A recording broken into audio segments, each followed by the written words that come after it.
അതിജീവിതയെ അധിക്ഷേപിച്ച കേസിൽ രാഹുൽ ഈശ്വറിനെ പോലീസ് കസ്റ്റഡിയിൽ വിട്ടു. Thiruvananthapuram additional chief judicial magistrate കോടതിയുടേതാണ് വിധി. പോലീസ് കസ്റ്റഡിയിലും നിരാഹാരം തുടരുമെന്ന് രാഹുൽ ഈശ്വർ പ്രതികരിച്ചു.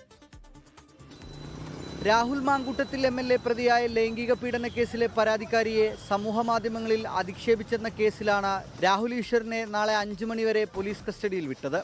അഡീഷണൽ ചീഫ് ജുഡീഷ്യൽ മജിസ്ട്രേറ്റ് കോടതിയുടേതാണ് തീരുമാനം. രാഹുൽ ഈശ്വറിന്റെ പ്രവൃത്തിയിൽ ഗൂഢാലോചനയുണ്ടോ എന്ന് സംശയിക്കുന്നുവെന്നും ഓഫീസിൽ കൂടുതൽ പരിശോധനകൾ ആവശ്യമാണെന്നുമാണ് പോലീസ് വാദം. തനിക്കെതിരെ എടുത്തത് കള്ളക്കേസാണെന്ന് ആവർത്തിച്ച് രാഹുൽ ഈശ്വർ. രാഹുലിന് വേണ്ടി വീഡിയോ ചെയ്യുന്ന നിർത്തണമെന്ന് എന്നോട് ആവശ്യപ്പെട്ടു. ഞാൻ പറഞ്ഞു ഇനിയും ചെയ്യുമെന്ന്. പോലീസ് കോടതിയിൽ കള്ളം എഴുതി കൊടുത്തു, എനിക്ക് നോട്ടീസ് തന്നു. ഇങ്ങനെ ന്യായീകരിക്കാൻ നാണം തോന്നില്ലേ?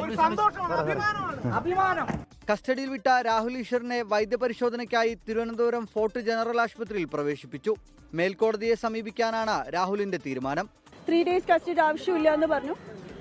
അവർ പറയുന്നത് ഇനി പബ്ലിഷ് ചെയ്യാത്ത വീഡിയോസ് ഉണ്ടാവുമോ എന്നൊക്കെ നോക്കാനൊക്കെയാണ്. എനിക്ക് തോന്നുന്നില്ല അതൊന്നും വാലിഡ് ആണെന്ന്.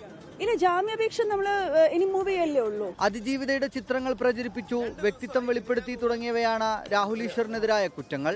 24 തിരുവനന്തപുരം. ലോകത്തെവിടെയായാലും ഏത് സമയത്തും 24 വാർത്തകളും ഓഗ്മെന്റഡ് റിയാലിറ്റി പാക്കേജുകളും എക്സ്പ്ലെയിനറുകളും വിശദമായി കാണാൻ ഞങ്ങളുടെ യൂട്യൂബ് ചാനൽ നിങ്ങൾക്ക് സബ്സ്ക്രൈബ് ചെയ്യാം.